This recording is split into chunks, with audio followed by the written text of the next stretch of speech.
अज्ञानों के अर्थ ज्ञान पर हानि भर, अज्ञानों के अर्थ ज्ञान पर हानि भर।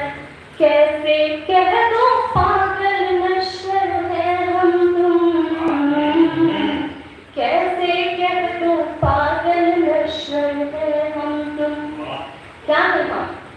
द्वापर में जो कृष्ण सिखा कर चले गए, द्वापर में जो कृष्ण सिखा कर चले गए, जिसके चर में सुर बंसी के रचे गए, वही कमी कलयुग में पूरी करने को,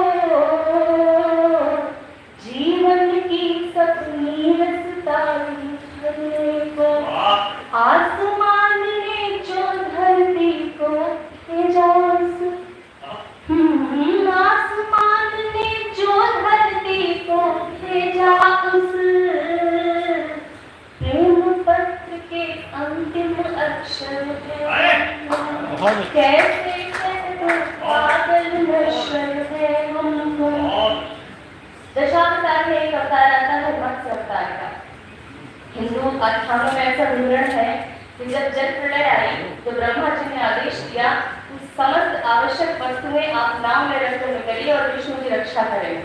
तो उनमें तमाम वस्तुओं के साथ जो एक चीज और थी वो था मानव जोड़ा, मनु और शत्रुपा।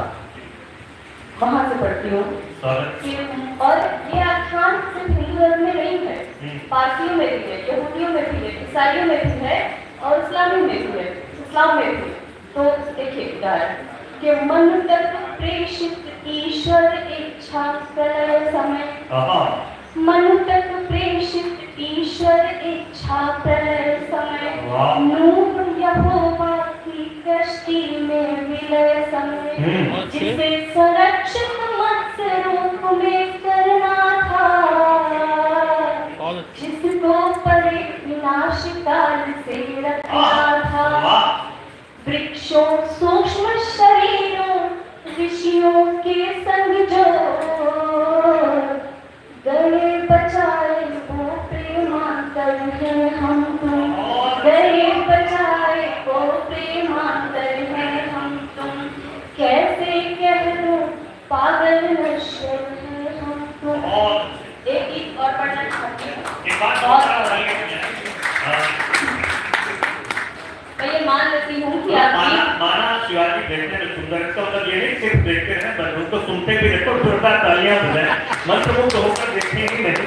और एक होता क्या भैया कि आपकी तालियां हम तक पहुंची तो हमें लगता है हमारी बात आप तक पहुंच गई। अपने आप को समझदार साबित करने के लिए, हमें समझदार साबित करने के लिए कृपया जुड़े रहिए। बहुत अच्छा लगेगा, अगले बहुत सा लगेगा। देखिए मुझे यहाँ लेकर आई है कविता, और कविता सुनाने के लिए होती है, तो उसमें आपका काम देखना नहीं सुनना है, मन से सुनिए। मैं सिर्फ सुनाने के लिए हूँ यहाँ पे। तो एक जो गीत है उसकी भूमिका में एक मुक्त करती हूँ, प्रतीक्षा का गीत है, जैसे मीरा गा रही हूँ।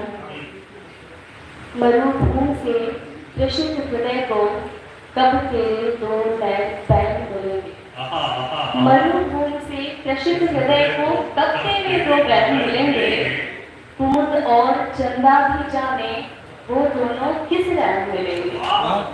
और एक हम तुम हैं ऐसे जो इतना भी नहीं जानते, कब तुमको निरखेंगी अखियां, कब नैनों से नैन गीत पढ़ती हूँ। और इस गीत का सौभाग्य ये है, मैंने जब इसे लिखा तो मैं बड़ी चिंता में थी कि मैं सुनाऊंगी किसे। इस गीत में 63 शब्दों का इस्तेमाल हुआ है। इस गीत की उम्र मात्र 20 दिन है। सबसे पहले यहाँ पढ़ रही हूँ, आप पहले श्रोता हैं और हिम्मत इसलिए कर रहे हैं क्योंकि सभी वरिष्ठ जन सुधी जन बैठे हैं। तो सुनिए और आशीर्वाद दीजिए। देहरी पर के दिए की लौ बढ़ाते, देहरी पर के दिए की लौ बढ़ाते, जब